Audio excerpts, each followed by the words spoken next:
우리는 밤늦게까지 불 옆에 앉아 있었다. 행복이라는 건 포도주 한 잔, 밤 한 톨, 허름한 화덕과 바닷소리처럼 단순하고 소박한 것이라는 생각을 했다.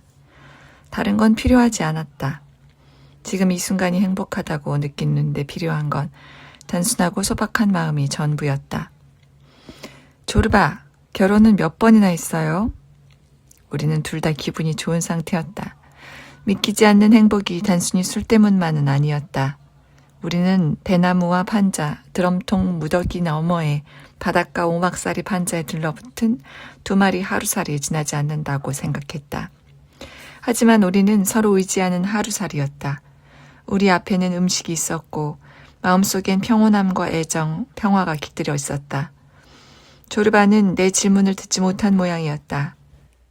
그의 마음이 내 목소리가 들리지 않는 바다를 헤매고 있는지도 모를 일이었다. 나는 손가락 끝으로 그를 톡톡 쳤다. 조르바, 결혼은 몇 번이나 했어요? 내 목소리를 들었는지 그가 돌아보았다. 이번엔 또 뭘 캐고 싶은 거요? 나는 사람도 아닌 줄 아시오? 딴 사람들처럼 나도 엄청나게 어리석은 짓을 저질렀죠. 결혼이란 게 그런 거요. 결혼한 자들이여 나를 용서하기를. 그래요. 나도 엄청나게 어리석은 짓을 저질렀어. 결혼을 했던 거죠. 조르바가 갈고리 같은 손을 내저으며 대답했다. 그러니까 몇 번 했느냐는 말이요. 몇 번이나 했느냐고요? 솔직하게 말하면 한 번. 한 번이면 되는 거 아니요? 반만 솔직하게 말한다면 2번. 비양심적인 걸로 따지면 1000번, 2000번, 3000번쯤 될 겁니다. 몇 번 했는지 그걸 어떻게 셉니까? 조르바가 미친 듯이 머리를 긁었다. 조르바, 결혼했던 얘기 좀 들려주세요. 내일은 주일이잖아요. 면도하고 제일 좋은 옷으로 갈아입고 부블리나 집으로 달려가 재미 좀 보고 나쁜 여자도 만나보자고요. 자, 말해보세요. 무슨 말 하라고요, 보스. 그런 얘기를 정말 듣고 싶어요? 정직한 결혼 얘기 같은 건 재미없어요. 후춧가루 안 친 음식 같다니까. 그럼 무슨 이야기를 할까요? 성상에서 성자가 당신을 보며 윙크를 던지고 축복을 보내는데 그걸 키스라고 부를 수 있습니까? 우리 동네에서는 훔친 고기가 맛있다는 속담이 있답니다. 마누라는 훔친 고기가 아니지요. 그러니 저 훔쳐먹은 고기를 무슨 수로 다 기억해낸단 말이오. 숱하게 공책에 기록하면서 다닌답니까? 네, 얘기합시다. 그럴 필요가 없죠. 한때 나도 가위를 갖고 다녔죠. 교회 갈 때도 가위를 갖고 다녔어요. 우린 인간이잖아요. 언제 무슨 일이 닥칠지 모르는 거잖아요. 아무튼 그런 식으로 거기 털을 수집했어요. 검은색, 금색, 붉은색 털. 심지어는 흰색 털도 가끔 있었어요. 꽤 많이 모아 그걸 베개 속을 채웠답니다. 그걸 베고 잤어요. 겨울에만요. 여름엔 너무 덥거든요. 그런데 좀 지나니 그 집도 신물이 났는데 아시겠지만 냄새도 나기 시작해서 결국 태워버렸어요. 조르바가 낄낄거렸다.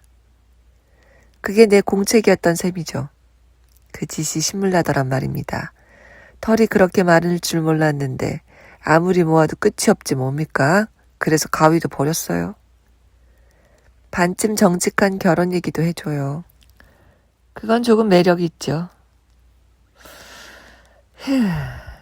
기막힌 슬라브 여인들이여 천수를 누리시길. 얼마나 자유로웠는지 몰라요.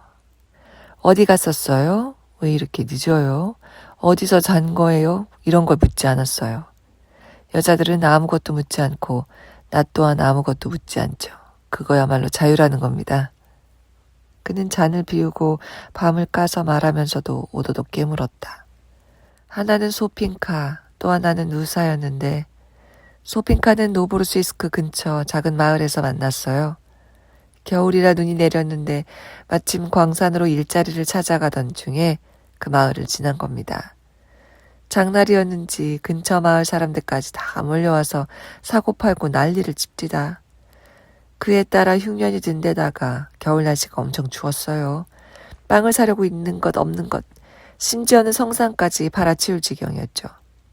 그런데 시장을 돌아다니다가 나는 달구지에서 뛰어내리는 농사꾼 여자를 봤어요. 6척이나 되는 큰 키에 바다처럼 깊은 푸른 눈빛, 씨바지 앞말 같은 허벅지와 엉덩이라니. 나는 그 자리에 우뚝 서서 한숨을 쉬었어요. 우리 불쌍한 조르바, 불쌍한 조르바 하고 중얼거렸죠. 눈을 뗄 수가 없어서 따라가 봤어요. 부활절에 댕댕거리는 교회 종소리처럼 흔들리는 그 엉덩이를 봤어야 하는데. 이 바보야. 광산에는 왜 가니? 뭐하러 바람개비처럼 뱅뱅 돌면서 귀중한 시간을 허비하는 거냐? 광산이 여기 있는데 뛰어들어서 갱도를 열어. 이렇게 스스로를 꾸짖었어요.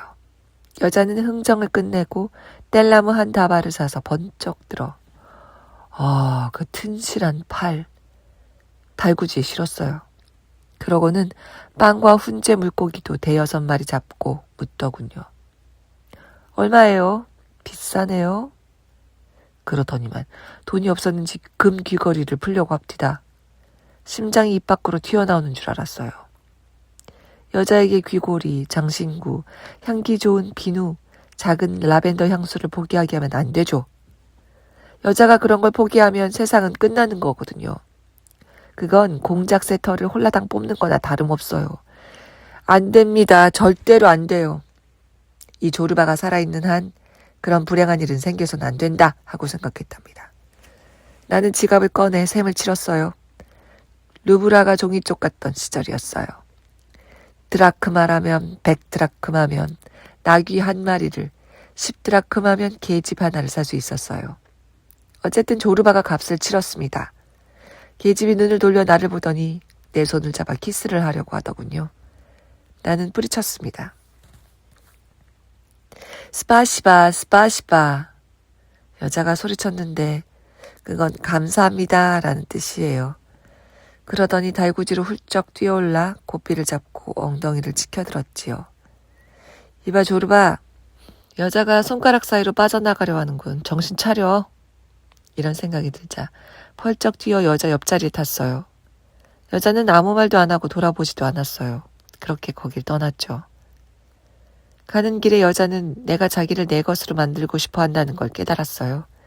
러시아 말이라고는 3마디밖에 몰랐지만은 그거면 충분합디다. 우리는 눈과 손과 무릎으로 말했거든요. 덤불만 건드려서야 토끼가 잡히지 않죠. 우리는 마을에 도착해서 여자의 이즈바, 통나무집 앞에 섰어요. 여자가 문을 열어줘서 들어갔어요. 마당에다 땔감을 던져놓고 물고기와 빵은 안으로 가져갔어요. 불 꺼진 벽난로 앞에 늙고 작은 여자가 하나 앉아 있었답니다. 누더기 위에 양가죽을 덮어쓰고도 덜덜 떨고 있었어요. 어지간히 춥더구먼요. 나는 나무를 하나를 안 하다 불을 피웠어요. 여자가 뭐라 했는지 늙은 여자가 나를 보며 웃었어요. 할머니는 불을 쬐더니 조금 생기가 돌더군요. 그동안에 여자는 상을 보고 보드카를 내왔어요. 함께 마시고 차도 끓였어요. 할머니도 몫을 나누어 줬죠. 여자가 잠자리에 깨끗한 시트를 깔고 성모님 성상 앞에 불을 켜고 3번이나 성호를 그었어요. 그러더니 내게 신호를 하더구먼요. 우리는 할머니 앞에 무릎을 꿇고 손에 키스했어요. 할머니는 뼈만 남은 손을 우리 머리 위에 올리더니 중얼거립디다. 우리를 축복하는구나 생각했죠. 나는 스파시바 스파시바 하고는 침대에 뛰어올라서 여자와 잤어요. 조르바는 여기까지 얘기하고 고개를 들어 멀리 바다를 보았다. 그 여자 이름이 소핑카였어요. 그래서요? 그래서가 어디 있습니까? 보수도 어지간하시구려. 걸핏하면 그래서 아니면 왜입니까? 그런 얘기는 안 하는 법입니다. 여자는 맑은 샘물과 같아요. 당신이 거길 들여다보면 모습이 비치죠. 그걸 마시는 겁니다. 뼈마디가 녹아날 때까지 마시면 돼요. 그리고 목마른 다음 사람이 오면 자기 모습을 들여다보고 또 마십니다. 그 다음 그 사람, 그 다음 사람 이렇게 마시는 겁니다. 소핑카도 맑은 샘물이었어요. 소핑카도 여자거든요. 그런 다음에 버렸겠군요. 뭘 바라는 겁니까? 말했잖아요. 여자는 샘물이고 나는 지나가는 나그네라니까요. 여자와 석 달을 살다가 나는 다시 나그네가 되었죠. 하느님이 그 여자를 보호하실 거요. 그 여자를 나쁘게 말할 건 없어요. 석 달이 지나서야 내가 광산을 찾아가고 있는 중이라는 걸 생각해냈죠. 그래서 어느 날 아침에 대놓고 말했습니다. 이봐 소핑카, 나는 할 일이 있어서 가봐야겠어. 좋아요. 그럼 가보세요. 한 달을 기다릴게요. 한 달이 지나도 안 오면 난 자유예요. 당신도 마찬가지고요. 하느님의 축복이 있기를. 소핑카가 이렇게 말했고 나는 떠났어요. 한 달 뒤에 다시 갔어요? 보스, 이렇게 말하면 안 되지만 당신도 어지간히 꽉 막혔구려. 돌아가요? 다른 환양년들이 그냥 놔둡니까? 열흘 뒤 쿠반에서 누사를 만났는데 어딜 갑니까? 그 얘기도 해줘요. 들려주세요. 나중에 해요, 보스. 이 불쌍한 것들을 뒤죽박죽으로 만들면 안 돼요. 소핑카의 건강을 위하여. 그는 포도주를 목에다 털어넣고 벽에 기대면서 말했다. 에라이, 인심 썼다. 누사 얘기도 해버리죠. 오늘 밤은 완전히 러시아판이로군요. 까짓. 기왕 푼 김에 다 풀어봅시다.